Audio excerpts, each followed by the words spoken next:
नमस्ते।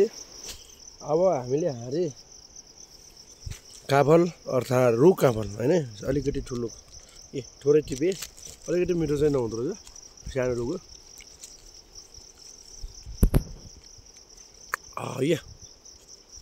वा अर्ग्यानिक। मलाई थाहा थियो कि पहिलाका मान्छेहरू यस्तै खाँदा रहेछन्, जङ्गलको फ्रेस होइन, अर्ग्यानिक चिजहरू, झ्याउ यस्तो काफलहरू होइन। त्यसैले गर्दाखेरि उनीहरूको पावर भन्नाले अब आय पनि लामो हुँदो रहेछ क्या साथीहरू है। त्यो भएर आमा सानो रुख छ तर पनि फल्या रहेछ।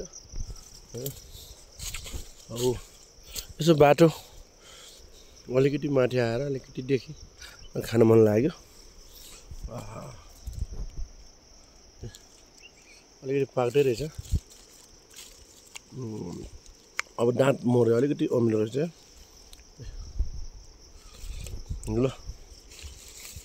गाउँघरमा यस्तै त हो नि साथीहरू। अब विदेशमा चिकन बर्गर रे पिज्जा होइन केएफसी यताको भने यो हुन्छ है गाइस ल।